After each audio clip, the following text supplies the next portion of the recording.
dañu fiy jaay mais en même temps bëri na ay doomu Sénégal yu fi nekk alors parmi chroniqueurs yi nga xamante ni ñoom laa dénk mission wu xoolal ma li am Casablanca je vais essayer de voir kan laa fiy gis Fama Thioune Alfie Bijou Ndiaye Kia Aydara j'ai déjà parlé léegi nii ak Nana Aydara alors loolu di ngeen ko gis dans quelques minutes en attendant ginnaaw téléphone mbedd est-ce que xam nga ni dëkk bu ne ak yëfam gerte xott laa fi seen léegi nii mais gerte xott bu dijj bi c'est-à-dire bii xeetu gerte xott man mosuma koo gis Sénégal regardez xool leen table ji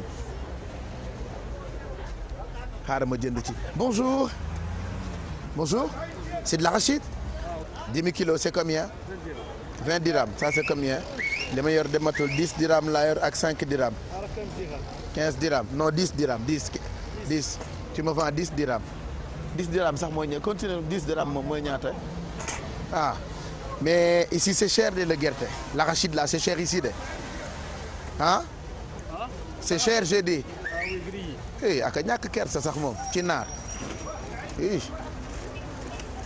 voilà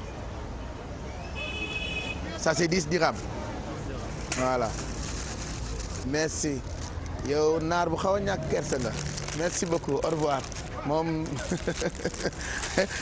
jaay na ma jaay bu ñàkk kersa mais bon lii moo jafe nag ci nekk foo xamante ni du sa réew des fois damay yërëm sénégalais yi nga xamante ni ñoom ñoo nekk àll parce que yenn saa yi ñu dund ay détails yoo xamante ni dañuy bëgg a ñibbi mais parallèlement noonu la ñu mën a dundee ay neex-neex yoo xamante ni peut-être duñu ko gis Sénégal parce que gerte xott laay jënd rek mais boo gisee ni ma naar bi jaayee gerte xott bi entre nous man du ma leen nëbbu dara c'est pour ça que je vous raconte cette histoire et je sais que ndaw lii ma fi dund yenn ci sénégalais yi bu ñu la nettalee yenn ci ay détails yu ñuy dund sa yaram mën na daw quoi mais voilà en tout cas jënd naa gerte xott ci moom lii mu ngi ma ko jaayee 10 dirhams ma continuer sama doxantu tey nag je rappelle que Yeewu Leen spécial la bu ñuy amal fii ci Casablanca maintenant je vais retrouver Fama Thioune Fama yow teel nga fay am ay xarit de yow teel nga fay am ay xarit de kii teel nga fay am ay xarit de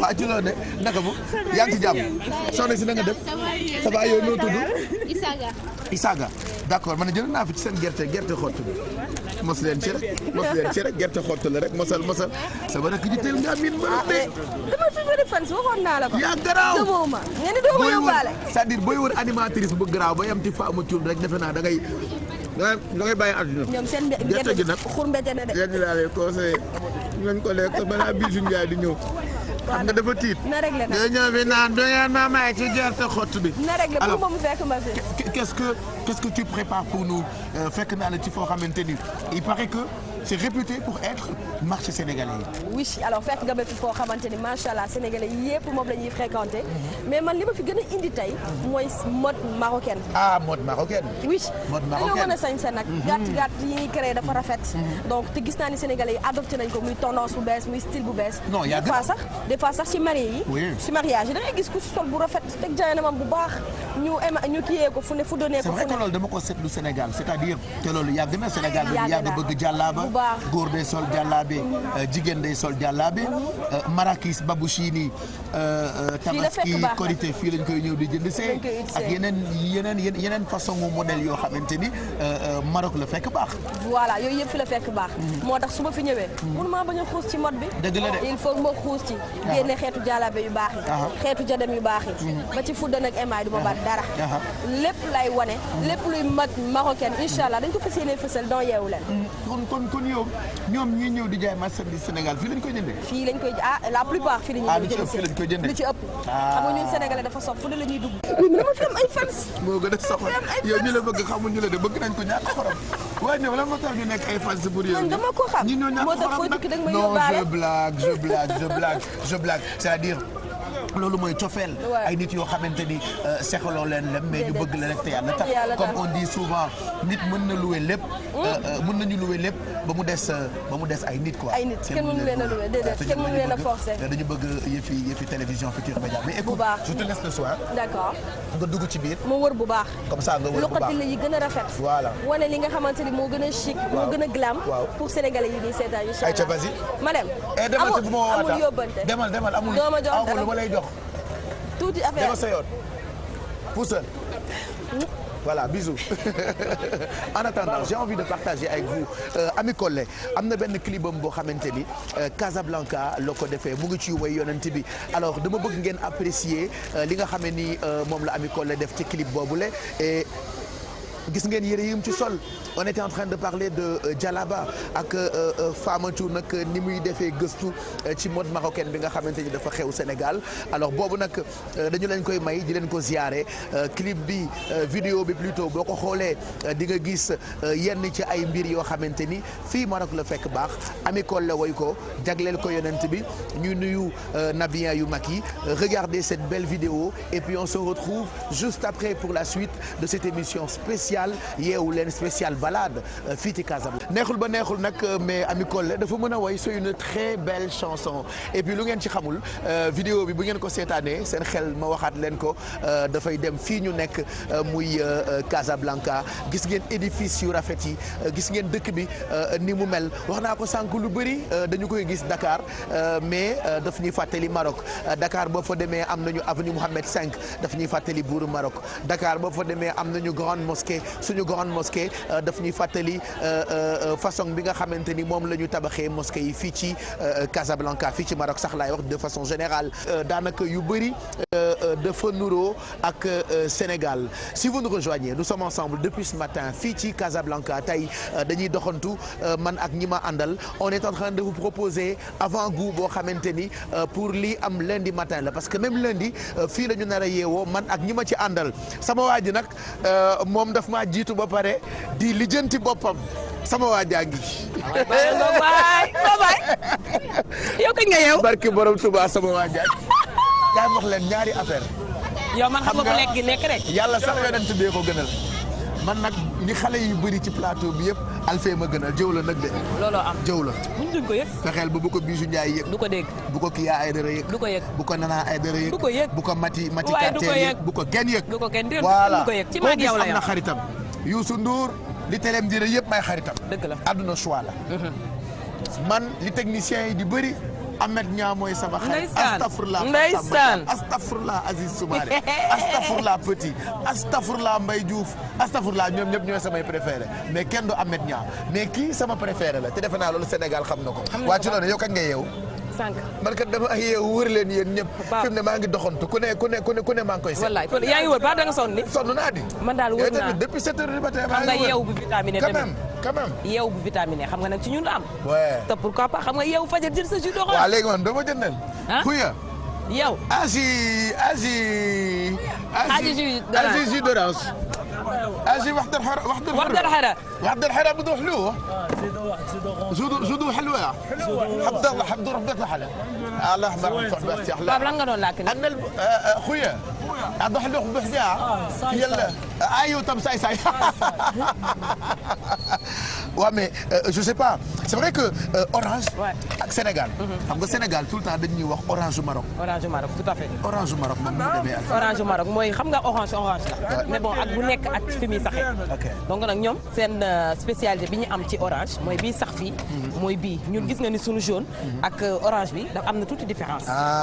donc ñun gis nga sunu orange yi ñuy jaay benn fukki dërëm ci mbedd bi. waaw couleur bi ak bi bokkul.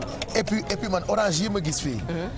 mooy yi gën a cher Sénégal moom lañ tuddee orange du Maroc. mooy orange du Maroc mooy orange bi gën a cher. d'accord nga xamante ni boobu kilo bi yaa ngi koy am mu romb ay 1000 francs du yom du bokk dara ak ñun sunu orange bi ñu am. hee Kouya. shukran saxa ateni mika ma sotti ko ci. ateni mika. Abo mika. zéro mika. maa dégg naar. dama ko ne may mu mbuus ma sotti ci mu ne ma amul. amul butéel dama koy def ci butéel. non je voulais juste montrer aux gens que je parle un peu votre langue c'est ça. oui yaa ngi doon wax affaire orange bi. donc jus d'orange bi nga xamante ne soo yeewoo. mais kañu kii. ñu def koy bouquet. salut et puis xam nga ni feetu Pâques mu ngi ñëw. mi ngi ñëw donc kañu tranqué. ñu tranqué waaw wala boogees. mais nag xam nga gis naa. Cing waa Cing. shukran Kouya. donc yaa Kouya. Pape tey xam nga lan laa la bëgg jox nga ndekkee jën. merguez mais man dama bëgg kuy wax ma koy dagg. waaw dama la dagg lu bëri ci orange bi. non orange bi dama bëggoon. yeewu bu vitaminé. nga yeewu ak sa benn jus d'orange boo xamante ne jaru fi dara nga naan orange boo xamante ne Pape soxlawul ngay jël ay vitamine C way naturel nga jël sa jus d'orange mais nag xam nga yaa ngi gis fële ci ginnaaw Pape lekk yaa nga nee nag am na lekk yi lekk yaa ngi nii xam nga sama waay Pape xam nga léeg-léeg shukran Khouya merci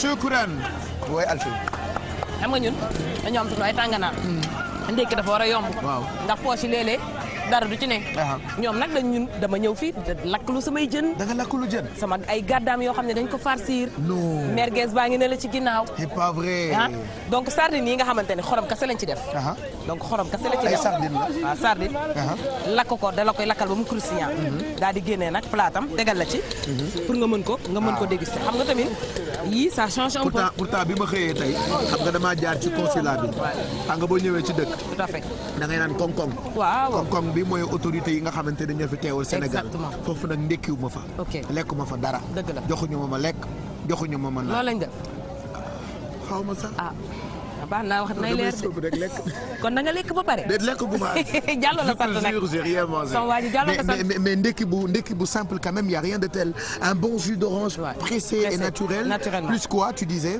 donc sardine yoo xamante ne dañ koy lakk xorom kese lañ ciy def donc ñoom puisque xam nga seen communication dafay xaw a doy yaa ngi xurusura bi xeer rek bi xeer shukran Khouya donc comme boo bëggul jën yaa ngi ne le gàddaam yaa ngi ne dañ ko farcir lu gàddaam xam nga day nekk ci xar lay nekk donc ñoom dañ koy récupérer génne ko farcir ko assaisonné mooy yi nekk ci côté mbaq waaw donc merguez bi gis nga merguez baa ngi ne la yow boo bëggul jën bàyyi ma dóor ci sardine yi yow sardine nga bëgg waaw yow nga demee ne ñu jox la gàddaam yi war a merguez yi nga ndekki j'aime pas trop bëgguma merguez bu baax gàddaam lan la gàddaam foie la xanaa man bëggoon gàddaam xaw ma naka lañ ko mën a waxee est-ce que du roño bi parce que il faut que dafa xaw a roño ça c'est foie là ateni juge brochette foie yaa maa ko dégg nag donc ñoom Pape maa dégg bi làkk xanaa Alfi tiital naa la tiital nga ma kay xanaa xamal naa la man dag ma jaaxal sax man dag ma jaaxal sax Pape yaa asi xubs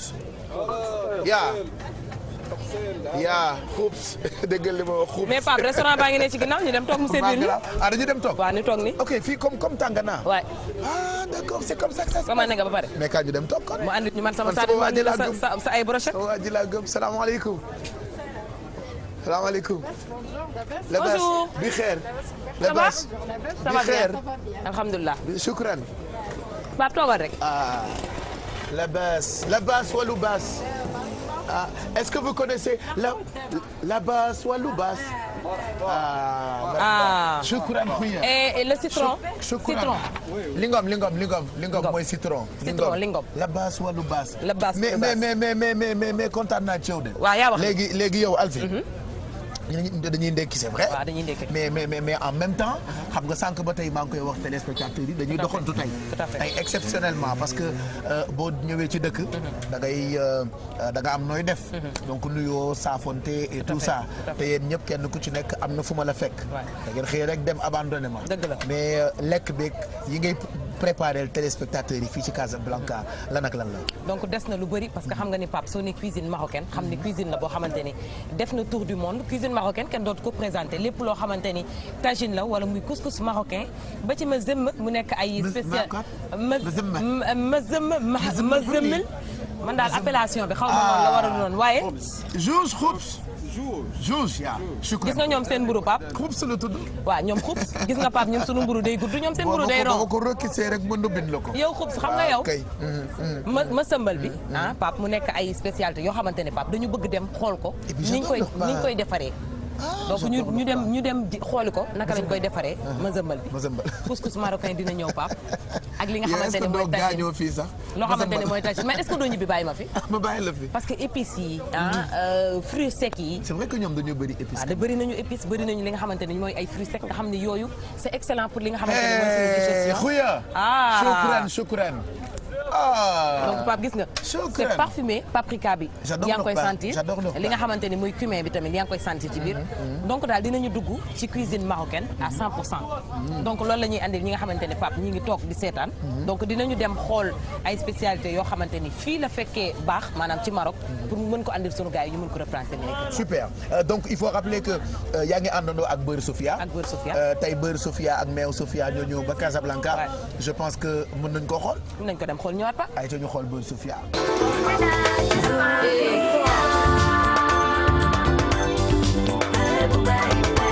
beurre bu ànd ak vitamine yu am solo.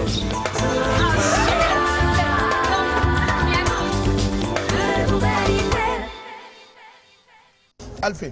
Baye ndeysaan uyul muus mi xelam da cee ne. waaw nañ ko may. nañ ko may Pape. uyul Bouba Ndour. Bouba daa ñëw Maroc.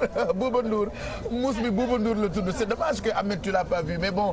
c'est pas grave c'est un petit chat bu ndur ak Bouba Ndour. merci beaucoup Cocotte. donc Pape léegi yow Cocotte laa la bëgg di woowee. ah ndeysaan Cocotte Ba. Pape wutal ma beneen tur. at boobu beneen tur Cocotte neexuma déedéet. soppil ma wutal ma beneen kon ajaratu Mbaaxe. waaw Mbaaxe ba da ngay dem nii Mbaaxe Baye damay dem nag. damay dem bàyyi la léegi kon man bàyyi ma ma ndékki liggéey sa liggéey. maa ngi ndékki Pape. waaw. ba beneen yoon daal donc ba ñuy gisee waat Pape léegi si jamais boo mënee dem bàyyi ma fi ma mën a lekk bu baax xam nga kii waat samay. merci Alfie waaw kañ Pape. au revoir ndeysaan ñëw ba Casablanca dugg ci ay tàngana foog ni moo ci ne te kat dama ko doon jay naan ko yaa fi ne Alfie yaay sama rakk man yaay sama préféré man yow laa am xool leen li ma koy def dama koy ŋóobi xam ngeen nii uy leen ko pour moom nag moo ci nekk de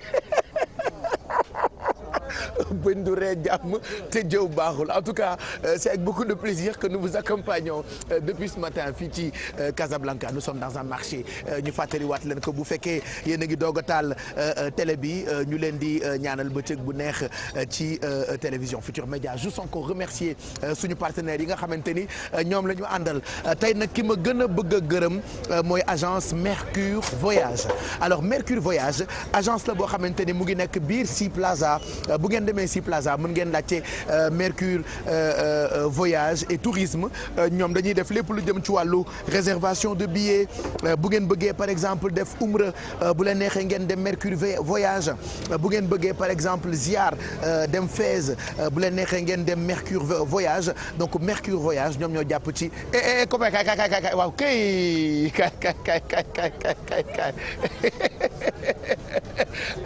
tu ne dis rien toi tu ne dis rien dama bëgg nga noppi léegi tu ne dis rien xam ngeen sama contentieux ak moom sama place lay jël nii ci tànk yooyu la ne est-ce que comprendre ngeen loolu Sénégal yëpp xam nañ ni man ak moom jubóowuñu moom normalement dafa waroon dem ci sportif yu Maroc yi xaw ma qu'est-ce qu'il fait dans un marché parce que dégg nañu rek man ñëw naa dugg naa ci marché muy jaabante ci marché bi bon avant ma koy taaj teesante j'étais en train de vous dire que dañuy gërëm exceptionnellement waa Mercure Voyage mën ngeen xool certainement en même temps ci ndimbalu équipe technique bi ñoom seen publicité alors ñoom ñoo jàpp ci voyage bi nga xamante ni moom la ñu amal fii ci Casablanca dinaa leen jox numéro téléphone bi et tout ça ci publicité bi mais en même temps lu ngeen bëgg ci léegi ci tukki voyage yëpp dama bëgg ngeen bàyyi ñëpp di dem Mercure Voyage Mercure Voyage mu ngi nekk biir Sea Plaza bu ngeen demee foofu di ngeen mën a jënd seen ay billets def seen ay réservation donc ñu ngi gërëm Mercure Voyage booy bi xaw ma lan la ma yabee donc comme xaw ma lu ma koy def dama koy bàyyi ak yàlla Mamadou Ndiaye biir Casablanca Ndiaye loo fi def si. dama taxawaale si comme yow. ci kaw nga jaar man ci suuf laa jaar moo tax ma ñëw ci marché bi gis nga fee mooy garage bi nga xam ne ñooy def trajet Dakar Casablanca. ak oto. ah bon voilà ay sénégalais lañu. comme genre horaire bi mu amee Sénégal. mu ngi noonu fii la ñuy jëlee oto pour dem Kaolack. fii la ñuy jëlee oto pour dem Thiès. mi ngi noonu daa am ay oto yu ñuy jëlee fii pour dem Dakar. fii la ci marché soriwul dara marché Médine surtout ay bagages aussi. ay bagages te loolu lu bari loolu la ñuy transporter maanaam ay bagages yoo xam ne dañ koy jëlee fii ko yóbbu ba Dakar mais nag ci ñoom li ma waxtaan ak ñoom léegi nii. xam na boobu yaa ngi woon ci yeneen. man nag bii dama gis lu may dugg. maa ngi lay séen ci laa doxantu. yow tax demoo ci góor ñi fu bële. ci kanam léegi xam nga yow sport man fu ma dem fu ne noo def ma yéex sportif yi après dinaa ñëw ci sportif yi nga xam ne rencontré naa leen d'ici lundi incha allah ba léegi rek on se retrouve fii ci Casablanca ñu ngi leen di ñaanal encore bëccëg bu neex ci télévision Futur Média c'est vrai que depuis ce matin fi ñu yeewoo tey mooy capitale bu Maroc waxaat du bëri wax tubaab sax dégg naa ko mu naan répétition dafa pédagogique xoola boobu xeetu développement ci dëkk tram sànq rek maa ngi tooñ naan amoon nañ ci projet waaye defe naa fu réew toll tey rek ñu ngi ñaan Sénégal toll foofu comme dit professeur Massamba Gueye yenn saa yi ma ni ko sénégalais bi nekk ci diaspora bi lii ak laa ak lële mu ne ma da ngeen xërte bëgg seen Sénégal donc ñun ñëpp xërte bëgg Sénégal moo tax lu baax lu ñu gis dañu koy yéene réew mi ba léegi damay continuer balade bi ak équipe yi nga xamante ni ñoom laa àndal sama waa ji DJ Bouba loo doon waaj jël tram bi. tram bi laa bëggoon jël Rabat laa bëggoon jël mais boo jëlee tram bi foo jëm Rabat. Rabat laa jël la wuti Rabat ak Kenitra. aywa la def Kenitra. sama mbokk yi am na dëkk bu tudd Setat. Setat waaw man fa laa jëm waaw. kula ay te dëkk bi kat dafa neex. ay Sidi Moumin. Sidi Marif. Sidi xawma Sidi Xaafun. Sidi Marhouch. mais fii dafa neex. non macha allah Pape Casablanca neex na. Sénégalais yi fi fekk également. C'est ta première fois? Ma première fois. Ah, c'est la première fois. Non mais je peux être ton guide. Non, pas du tout. Je peux vraiment être ton guide. Parce que xam nga nee nañu ku la njëkk a yeewu ne la sanguwaatal. Voilà donc fii mun naa fi nekk sa guide. D'accord. Voilà moi c'est un pays que j'ai toujours aimé. Après tu me diras ne nous parle plus de toi, tu nous fatigues, mais c'est un pays que j'adore. Voilà dama mel ni touriste. Dama mel ni touriste quoi. Si ñu jël tram bi ñu dem.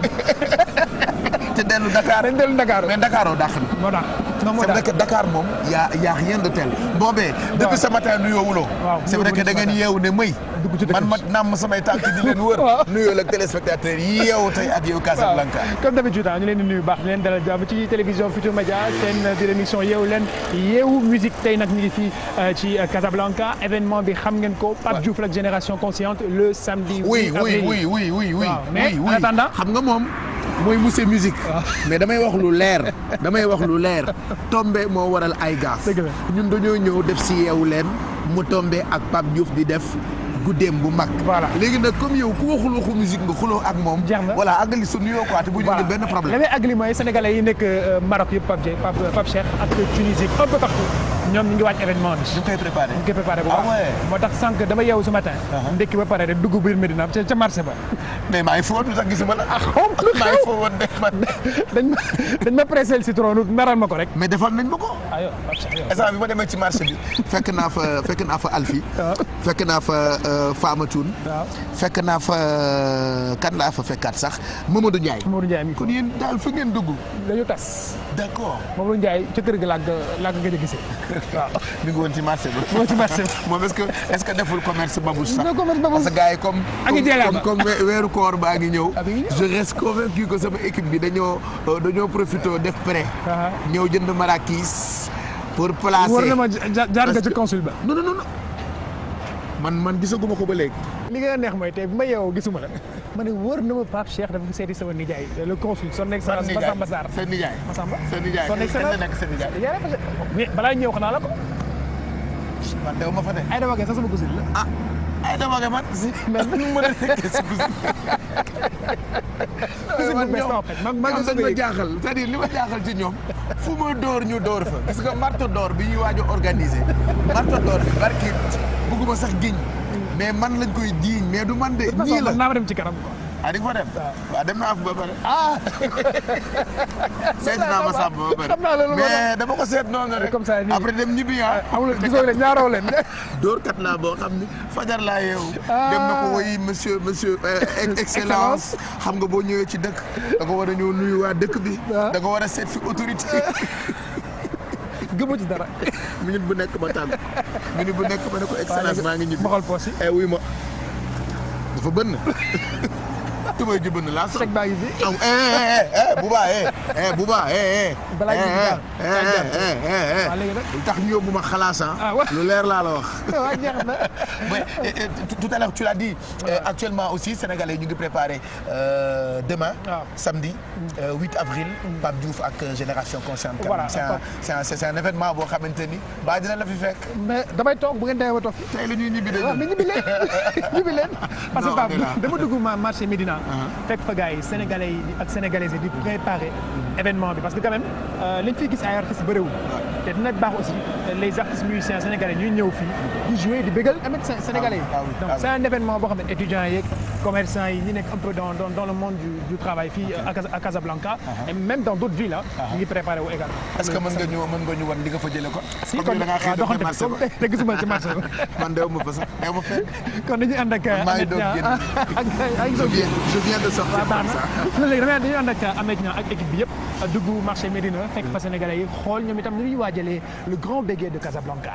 man maa ngi tudd Fatima Gueye bu baax a baax a baax nam moom nañ koo yàkkamti nañ koo gis man damaa jóge Sénégal rek uniquement pour Pape Diouf barki démb laa ñëw. waa gis nga sëba yeeg ñoom seen saag yeeg dara manqué wul Pape Diouf daal loo bëggoon a gis Sénégal rek te nga xam ne am na Sénégal rek boo ñëwee Maroc tey di nga ko fekk ñun ak waa marché Médina rek dara du doy ci Pape Diouf. Pape Diouf tëgg lu neex way lu neex ñu fecc lu neex sañse lu rafet. Mati laa tudd Mati Baye Fall. bés bi warul yomb parce que Pape tey dafa ñëw seet si waa Casablanca ñëw fii si Touba Maroc du yomb waaw sénégalais yëpp pare nag gisoo marché bi nu mu xumbee ñëpp a ngi waaj bés bi bu baax nam waa TFM gii jàkkaarloog man dékk ma micro yi du yomb.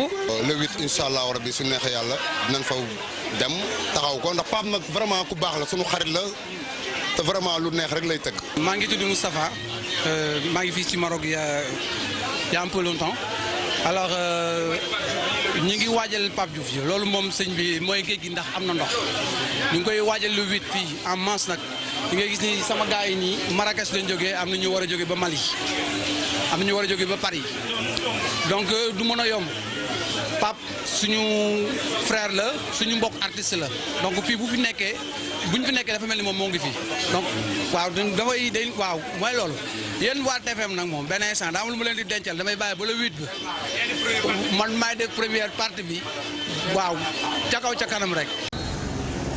mbokk yi ba léegi rek ñu ngi àndandoo ak yéen tey fii ci Casablanca xool leen policier yu Maroc ñoom tamit ni ñuy organiser circulation bi regardez-les xool leen ñoom tamit naka la ñuy organiser seen dem ak seen dikk apparemment dëkk la boo xamante ni dem beeg dikk bi daf fi tar lool gis nga ni mbedd yi ak tali yi di feesee mais noonu la seen tali yi yaatoo alkaati yi tamit ak seen façon yi ñuy doxalee dem bi ak dikk bi donc regardez ñoom naka la ñu koy defee en même temps yéen a ngi gis drapeau yi aju ca kaw il paraît que selon li ñu ma wax fii ci dëkk bi saa yu drapeau yi ajoo rek ça veut dire que buur bi soriwu fi buur baa ngi ci dëkk bi donc moom ñu ngi koy ndokkeel di ngeen am certainement portrait ak jaar-jaaram fileek lundi matin ci Yeewu Leen bi nga xamante ni dañ leen koy amal en direct fii ci Casablanca ma continuer doxantu bi ak sama gars yi nga xamante ni ñoom ñoo ma gunge waaw dañ lay nuyu nga fay ba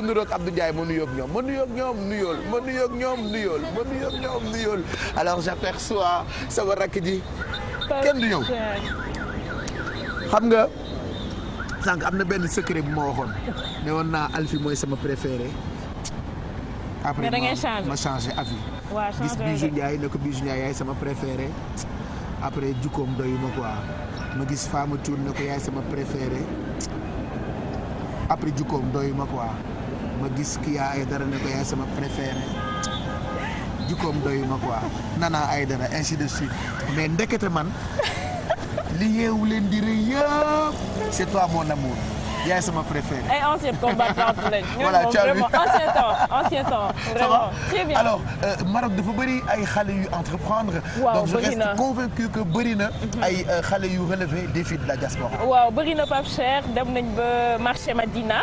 fekk fa ay jeunes. yi nga xam ne yéen Médina bi de. waaw parce que booy seet sénégalais yi fa la ñu ëpp. c'est vrai fa la ñu ëpp. donc mais ñun li ñu jàngat tey mooy que ne li ñu bëri dafa am ñetti pàcc dafa am ñoo xam ne dañoo ñëw. nga xam ne boo leen newoon woon suba ñibbi Sénégal ñu ñibbi. c'est bien. am ñoo xam ne dañu naan bëgg nañ mais du léegi dañuy xaar ba ci kanam. am ñoo xam ne moom parewuñu pour dellu Sénégal parce que d'habitude bu ñuy wane dañuy gis ñi nga xam ne dañoo bëgg ñibbi wala ñu teg dara. mais dafa am cas bu ñu marqué tey mooy ki nga xam ne moom parewul pour dem Sénégal moom jàpp na ne fii bu fi jógee jaral na ko barza. non mais kooku moom il faut nga woon ñu ko lundi.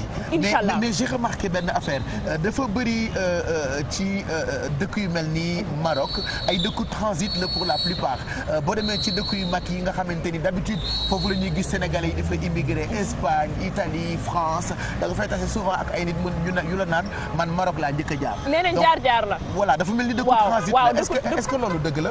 waaw dëgg la parce que ñi ñu gis ñëpp tey firndeel nañ ko ñu bëri dañ la naan fii sama jaar dong la. moo fii defi 10 ans sama jaar la su ma gisee beneen buntu damay dem. donc bëri na pourquoi peut-être ñëw Sénégal ñëw Maroc moo gën a yomb. et puis après ngay doog a lijjanti say affaire. donc li nga fiy gis ku ñëw après am objectif dellu bëriwul. la plupart bu ñu ñëwee dañuy am objectif gën a dem vraiment gën a dem parce que jàpp nañ ne peut-être amee fii visa bi dem mooy gën a yomb. te ñoom jàpp comme que Mohamed V moom le roi daf leen may lu bëri. c'est-à-dire par exemple avant seen carte de séjour 1 an la woon. léegi 3 ans la leen may.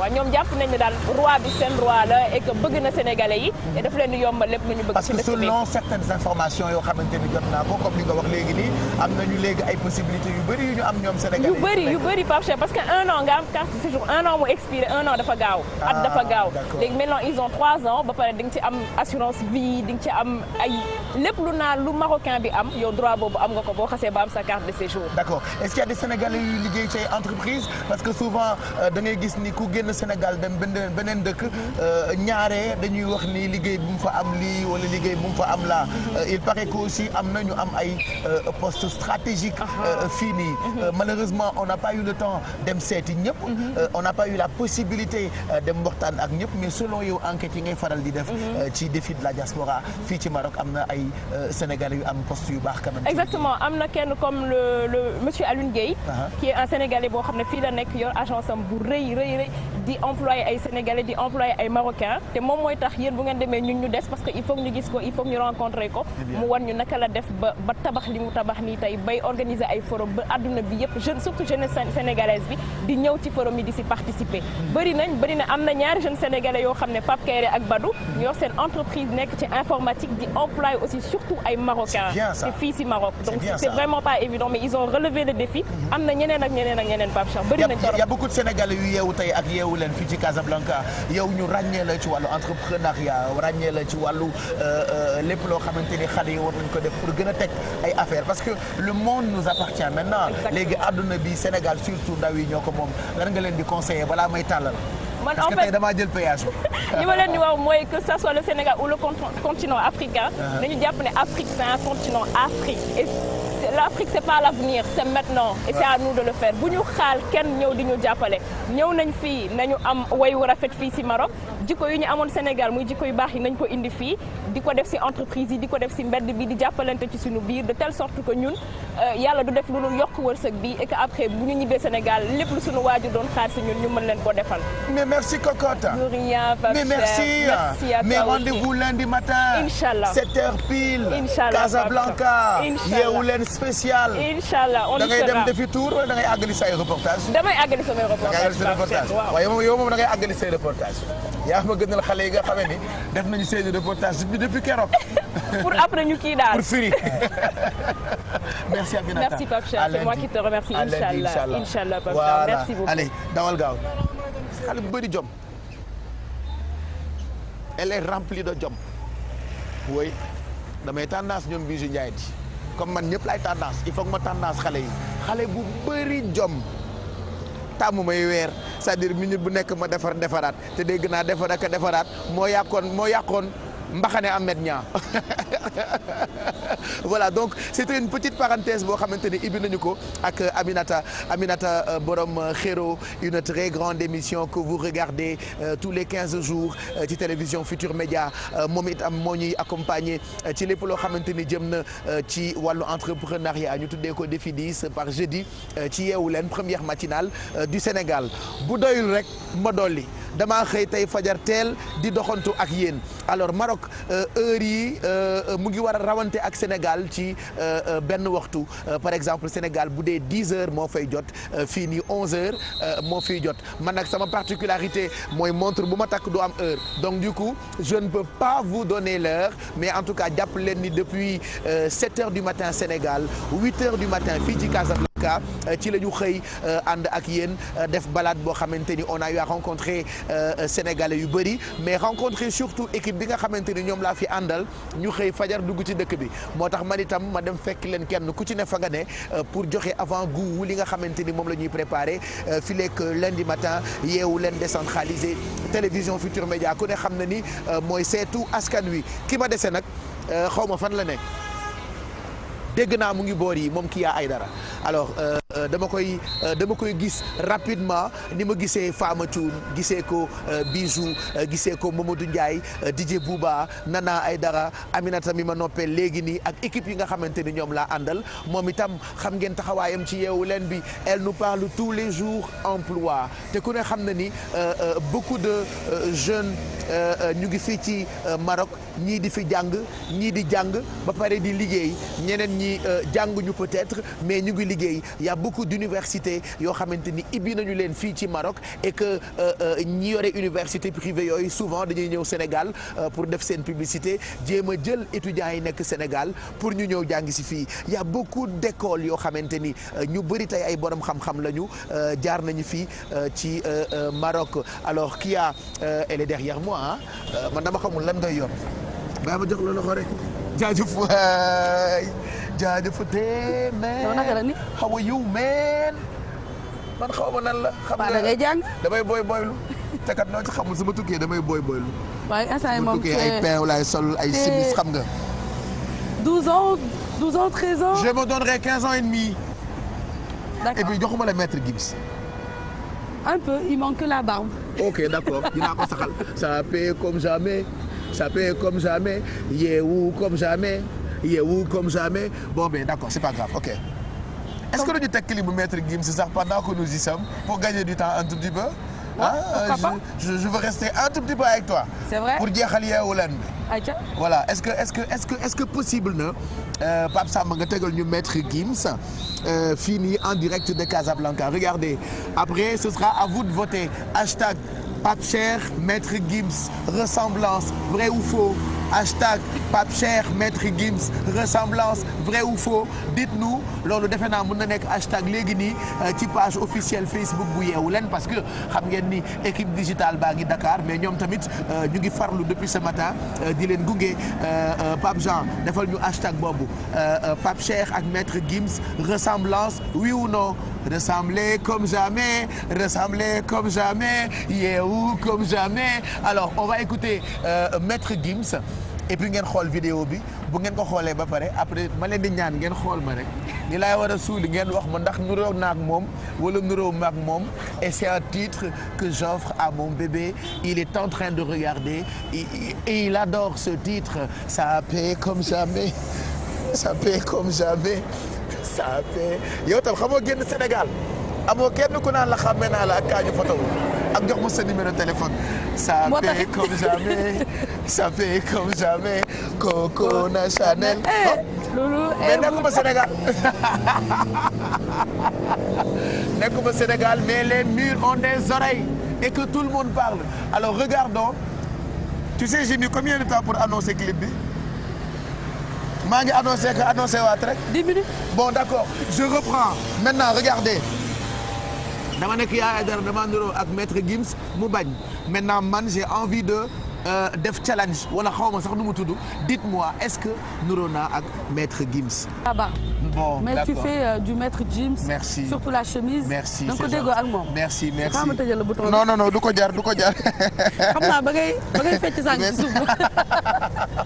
oui alors tu es là yeewu leen j'ai dit tantôt que yaay waxtaane lépp lu jëm ci wàllu emploi. quand on parle emploi fii Maroc bëri na ay doomu Sénégal yi fi nekk souvent il paraît am na ñuy liggéey ci centre d'appel yi am na ci ñoo xamante ni c'est des étudiants yu fiy jàng am na ñoo xam ne jàngi si wuñu mais ñu ngi daan seen doole on a fait le tour ci marché bi on a rencontré quelques entrepreneurs donc defe naa jóg job moom ak sénégalais yi fii nekk na fii actualité. déjà Pape Cheikh boo xoolee Maroc il y a beaucoup d'étudiants yoo xamante ne beaucoup de kilifa plutôt au Sénégal Maroc la ñu jàngee cadre yu bëri Sénégal Maroc la ñu jàngee ci wàllu formation rawee nañ lu bëri yenn dëkk yi fii ci Afrique mais bu weesoo loolu comme ni nga ko waxee en plus des universités des écoles le premier emploi d'un Sénégalais fii étudiant boo laajtee danaan la centre d'appel la mu nekk un métier boo xamante ne waxoon naa ko fii fan yee ci yeewu leen day former les jeunes di leen préparer sur le marché de l'emploi mu nekk donc jeune Sénégalais bu fi ñëw boo nekkul boo jàngee ba pare yaa ngi dem ci centre d'appel yi am na ñoo xam ne dañu ñëw clairement dem commencer ci centre d'appel yi mais au-delà de ça également Pape Cheikh dem nañu ci marché Médina bi parce que yéen min ngi bëgg ngeen Médina bi du diplômé yi rek la ñuy waxal également mais moi j'ai pas compris parce que man j'étais là-bas ce matin romb naa fa Alfi fa laa ndekkee ak moom romb naa fa Mamadou Ndiaye romb naa fa Fama Thioune et puis ma doxaat ci boulevard yu mag yi tase ak yow nga ni ma fa nga jógee taseeg Aminata mu ne ma fa la jógee taseeg Bijou Ndiaye manquant mu ne ma fa la jógee moi j'ai jamais vu ça DJ Bouba sax nee na ma fa la jógee tu sais pourquoi parce que marché Médina dafa nekk marché boo xam ne Pape Cheikh marché c'est touristique déjà c'est un carrefour bépp touriste bu ñëw Maroc mënoo dugg ba génn te demoo ci marché boobu alors richesse am bu ñu waxee marché nag dañuy wax ci ñi nga xamante ne ñooy sénégalais yi fa nekk yàgg fa lool am fa seen teranga seeti woon nañ fi également quelques sénégalais ñu wax ñu ci seen parcours kañ lañ fi ñëw lan lañ fiy def seen liggéey surtout mu nekk lu important ci Casablanca dinañ ko découvrir ci kanam Pape Cheikh. non tey nga bàyyi ba leen di rek nga bëgg ko découvrir léegi man nii. da nga bëgg ñu bàyyi ko ba leen di rek. tey nga bàyyi ñu découvrir ko léegi non on a plus assez de temps comme. tey vendredi bu yeewu leen bi jeexee lundi matin lay ñëwaat léegi da ngay bàyyi ba lundi bu ñu xëyee fajar comme ça ñu xëyandoo ak téléspectateurs yi fii ci Casablanca mën leen won nag li nga xamante ni moom la ñu togg lundi mooy spécial jukki. d'accord donc dinañ wane kooku nga xamante ne ñëw na Maroc lu yàgg nekk ci marché boobu noonu di liggéey di daan dooleem yàgg fi lool nag mais am fi terangam dinañ waxtaan ak moom dinañ dem ci centre d'appel yi dinañ rencontrer les jeunes sénégalais actifs des jeunes entrepreneurs et puis découvrir en même temps li nga xamante ne mooy seen quotidien fii Maroc. Voilà mais merci. mais je t'en prie à lundi. À très bientôt. Choukran comme ils disent. jaajëf waay merci waay au revoir.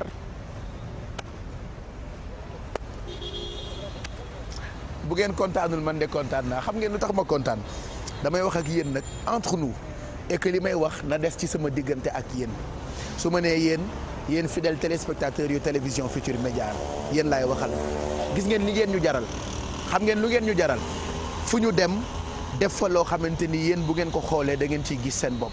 donc tase naa ak équipe yi ma àndal rendez-vous bi lundi matin la bu soobee yàlla 7h pile ñu jukki li nga xamante ni togg nañu ko fii ci Casablanca comme on dit souvent yeewu leen c'est vrai mooy première matinale du Sénégal et que dañuy boole ñaar utile ak agréable donc loolu ñu ngi leen ciy gërëm mais dama ciy gërëm ñi nga xamante ni ñoom laa àndal fii ba Sénégal ñoom Marianne Siva Koulim Dioum rédaction bu yeewu leen ak xale yi nga xamante ni ñoom ñoo jàpp ci liggéey bi ba lii mën a sotti gërëm surtout balaa may jeexal waa agence de voyage bi di Mercure Voyage ma fàttaliwaat leen ni ñoom ñu ngi nekk biir Sea Plaza mais profito ci tamit gërëm bu baax ki nga xamante ni mooy Massamba Sarr kooku mooy consul bu Sénégal fii ci Casablanca ci jàppandalam ak ni nga xamee ni tey bi ñu ko seetee taxawoon na ko équipe bu télévision Futurs Médias gërëm suñu gars yi fi jàpp ay sénégalais yoo xamee ni fii lañ leen fekk comme dëkk bu ñu dem da ngay gis ay sénégalais yu bàyyi seen activité yëpp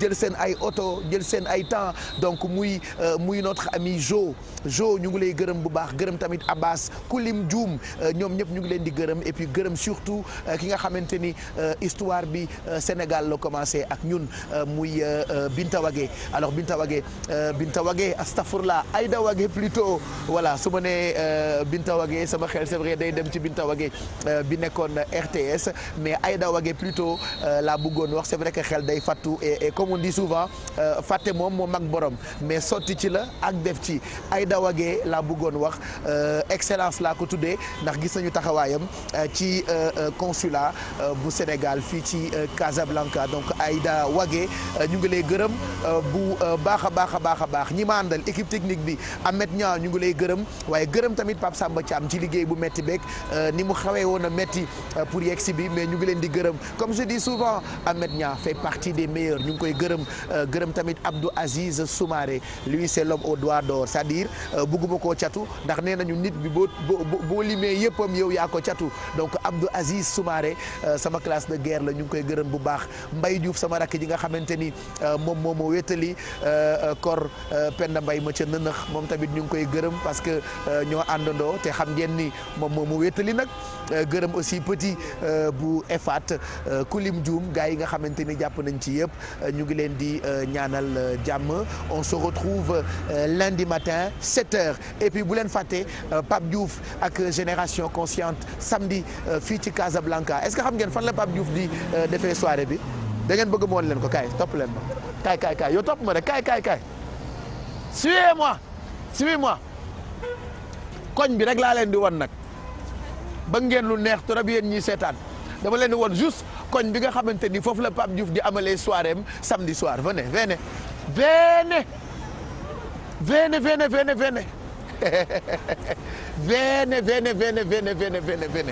gis nga alors man damaa ragal oto jéggi bi laay bañ mais gis ngeen fii drapeau yi nekk nii normalement lii koñ la alors gis ngeen koñ bi da ngay jéggi tali bi xoola très rapidement dama leen koy woon rek nag dem sama yoon léegi da ngay jéggi tali bi soo jéggee tali bi immeuble bii boo ko dépassé rek boo jàddee à gauche da ngay tàllal tout droit boo tàllalee tout droit premier immeuble deuxième immeuble troisième immeuble defe naa dëkkuma fi kat dama am fit rek mais defe naa daal koñ bii la daal en tout cas koñ boobu foofu la Pape Diouf di defee li nga xamante ni mooy grand bégué alors c'est dommage que bëgguma woon jeexal yeewu leen bi tey exceptionnellement c'était une petite balade bu ñu leen doon baaxee ci télévision Futur Média jox leen rendez-vous lundi matin dès 7h n'est-ce pas que télévision Futur Média mooy seetu askan wi mais je reste convaincu que grâce à vous yeewu leen mooy première matinale fii ci Sénégal shukran